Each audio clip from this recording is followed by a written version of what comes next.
Esiet sveicināti visi uzticīgie Talsu televīzijas skatītāji šajā īpašajā 23. februāra dienā. Šodien mūsu raidījumā redzēsiet. Ķuļciemu un Balgales pagasta iedzīvotāji uzskata, ka darbu var atrast arī krīzes laikā. Sestdien bokseringā savus spēkus pierādīs arī daļais dzimums. Šodien interesanti iemēģināja Talsos neredzētu sporta veidu. Un gaisā šodien virmo vīriešu dienu. Turpinām iesākto tradīciju un dodamies lūkot, kas notiek ārpus novada centra. Tā Balgales un Ķuļciemu pagasta iedzīvotāji gaida pavasari, kad varēs sākt savus lauku darbus. Viņi uzskata, ka tad arī būs lielākas darba iespējas.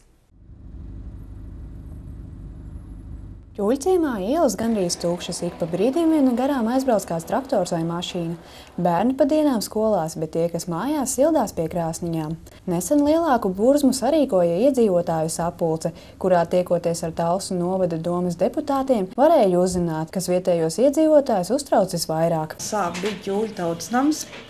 Šī ēka mums ir diezgan veca, arī viņa nav pašvaldības īpašumā. Labprāt piesaistīt projektu līdzekļus un labprāt viņu atjaunot, bet sakarā ar to, ka viņi nav īpašumā, vēl patreiz to vienkārši nevar izdarīt. Oficiāli gan ēku sauc par brīvā laika pavadīšanas centru, tomēr vietējie to mīļi dēvē par savu tautas namu. Ziemās tas ir diezgan vēss, un lai to uzsildītu, nepārtraukti jākurina. Tomēr spītējot vēsumam, tajā ik nedēļu kopā nāk vietējie pulciņi.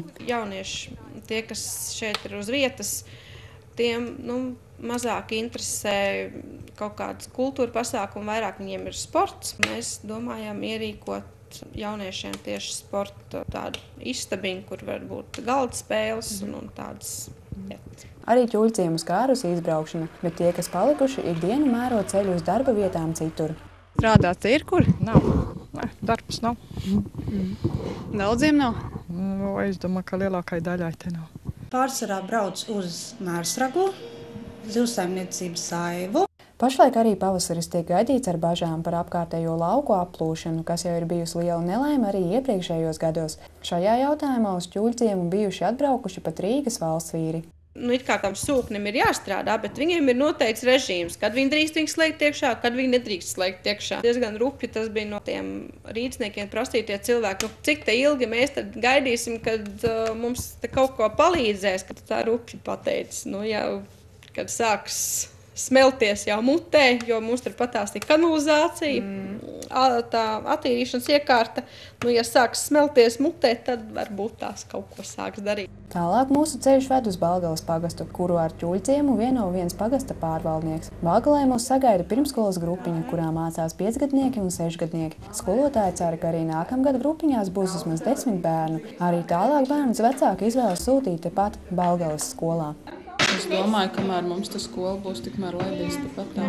Un augšā arī nāk jau maziņi, jau gads pusotru, man liekas, jau tādu jau sāk nākt. Jau vecāki vienkārši meklē kaut kādas iespējas un dārziņš ir un ved uz dārziņu. Aktīvi rosās ne tikai pirmskolas bērnu pulciņš, bet arī vietējā kultūras dzīve. Balgale var lepoties ar saviem muzikantiem, folkloras kopu, bērnu vokālo studiju un citām apvienībām.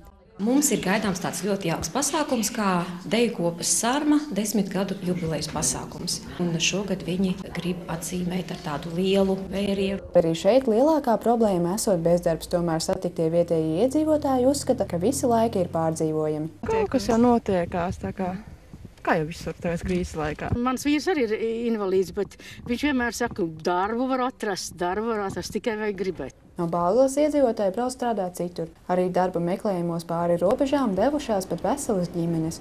Bērni, mazbērni man visi Krievijā. Tāpēc man ir suņuks un vīrs un grāmatas un žurnāli visi. Bibliotēkā visu var dabūt. Tur ir internets. Internetu arī lietoja? Jā, rakstu vēstules uz Maskavu. Un kas varbūt ir tas, kas varbūt pietrūks Balgalē? Bērniem nav kārtīgi, kur aiziet izspēlēties, izvandīties, tād kā smilšu kastē, tur atrakcijas kārtīgas. Tad bērniem te nav padomāts, bet tā visumā tā viss kārtībā.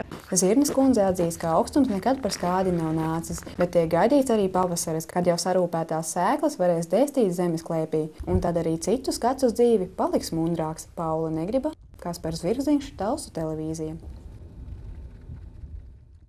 Pagājušā gadā tika aizsākta tradīcija taibokses sacensības.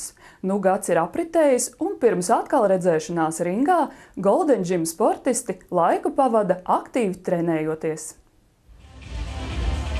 Jau šo sestdienu Talsu sporta halē notiks Golden Gym rīkotās taibokses sacensības, kurās šogad atšķirīgi no iepriekšējā gada ringā kāps arī meitenes. Es trenējos jau no pagājušā gada jūlija. No pusjūlija sāk, jā, pusjūlijā. Tātad būtībā tas vēl pat gads nav apkārt? Jā, vispār jā.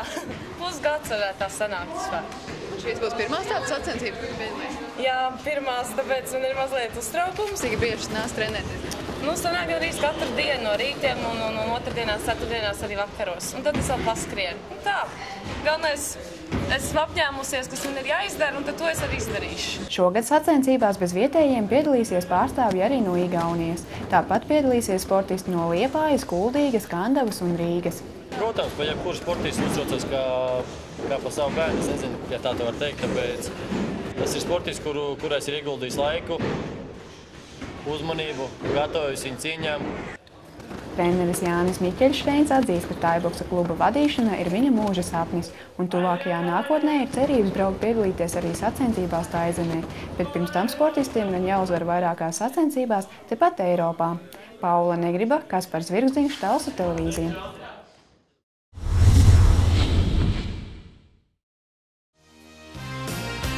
Ar karstiem sveicieniem visām Talsu novada sievietēm. Talsu tautas namā 4. martā 2023. nakts izrādē viesosies Kailija Brieži, biļetes tautas nama kasē. Mēs jau sen to bijām pelnījušas.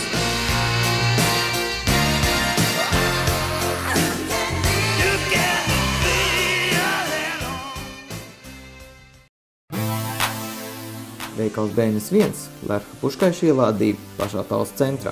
Laipni aicina savus pastāvīgos un jaunos klientus. Mūsu laipnie un zinošie pārdevēji ar prieku jūs apkalpos un konsultēs par produktu izvēli. Veikalā plaši pieejams dažādu dzērienu sortiments, plaša dažādu vīnu izvēle katrai gaumai, kā arī alus un citi dzērieni. Pie mums, kā vienmēr, labas cenas. Darba laiks no 9 rītā līdz 10 vakarā. Kāpēc pārmaksāt? Pārmērīga alkohola lietošana ir kaitīga veselībai. Vēl nesen talsnieki iepazina kērlingu, un drīz jau pēc tam nodibināja arī kērlinga klubu. Šodien visi interesanti iemēģināja roku Talsos vēl nebijušā sporta veidā. Šodien Talsu sporta halē bija ieradušies Regbija attīstības asociācijas pārstāvji, kuri vietējos sporta skolotājus un trenerus iepazīstināja ar toču regbija spēles noteikumiem. Šogad taču regbijs tiek iekļauts skolēnu olimpiādē. Toču regbijs Latvijā ienācis pavisam nesen, un tā ir sava veida alternatīva jau ierastajai tautas bumbai. Un kāpēc tieši toču regbijs ir arī dzirdēts atsevišķi vienkārši regbijs? Ja jūs redzēsiet vienu šo regbiju veidu un otru, tad jūs sapratīsiet to atšķirību, ka šeit nav tā spēka spēle. Viņi spēlē ar regbiju bumbu un ir tie regbiju principi, regbiju piespēle, šis piezemējums. Vienīgais kontakts ir pieskāriens. Jāpieskarās pretiniekam ar bumbu un jāsaklāts taču. Ar tos bumbu tiek nolikt zemē, spēle sākās no jaunas. Līdz ar to gan pasaulē ļoti populārs, gan arī mēs šajā skolēnu olimpiādē ieviesām miks komandas. Tas nozīmē, ka uz laukuma spēlē 6 spēlētāji, no kuriem 4 ir zēni un 2 obligāti jābūt meitenēm. Sporta nodaļas vadītājs Aivars Pekmans skaidro, ka skolotājiem un treneriem nesanāk bieži pulcēties kopā un izmēģināt spēkus kādā jaunā sporta veidā. Tādēļ šis bezmaksas seminārs bija lieliska iespēja papildināt gan skolotāju un treneru zināšanas, gan iespējams virzīt jaunu sporta veidu ieviešanu sporta nodarbībās. Paula Negriba, Kaspars Virgziņš, Talsu televīzija. Sarkanas neļķes Talsu puķu veikalos šodien bija vispieprasītākie ziedi, jo netrūks tādi, kuri 23. februāri joprojām nostalģisku atmiņu pārņemti atzīmē kā vīriešu dienu. Protams, galvenais iemesls, kāpēc 23. februāra Latvijā vairs tik plaši nesvin, ir šo svētku politiskā pagātne un militārā izcelsme vēl no padomju valsts dzimšanas hausa dzīlēm. Tomēr, neskatoties ne uz ko, šodien Talsu puķu veikalos netrūks sieviešu, kuras pirka puķis gan saviem mīļotajiem, gan arī darba kolēģiem. Sakiet, lūdzu, vai tās puķes kādu vismaz no tām daudzām būs domāts arī vīriešu dienā kādam? Visas. Jūs sveiksiet radiniekus, paziņus vai... Darba kolēģis. Bet viņi jau katru gadu jau zina, ka viņus sveiks. Nu, īstenībā jā, jo viņi 8. martā mūs arī atcerās. Kā jums šķiet, šodien ir vēl svētki vai nav? Vai šādi svētki jau būtu jāaizmirst? Nu, es domāju, ka tie būtu jāaizmirst. Tie laiki pagājuši. Vispār pērk sarkanās neļas ļoti pērk, kādas arī tulpes, sīkziedneļķītes, jā. Vai tad Talsos svētki ir var jūs? Jā, tie jaunie jau armijā nav gājuši, bet kā joku viņi atzīst tāpat un pērk tās neļķes. Kadreiz jau neļķi bija vienīgā un pieejamā puķa, bet divi veidi jau tik bija pamatā neļķi un roze, jā, un tulpa uz sieviešu dienu, kas tika izdiedzēta, jā. Šodien ir vislabākie svētki. Esat dienējis padomju armijā? Tikai tur. Es dienēju Padomju Savienības armijā, aizpalērā loku. Es tur gandrīz nosalu. Tad jums šķiet, ka jūs šos svētkus būtu pelnījis? Jā. Jūs izjūtat, ka šodien ir vīriešu diena? Kā nē, pagaidām. Kad neesmu svinējis, neviens arī nav nekad pieminējis tādu. Es saku, veco laiku cilvēks, jā, un atceros ļoti labi 23. datumu.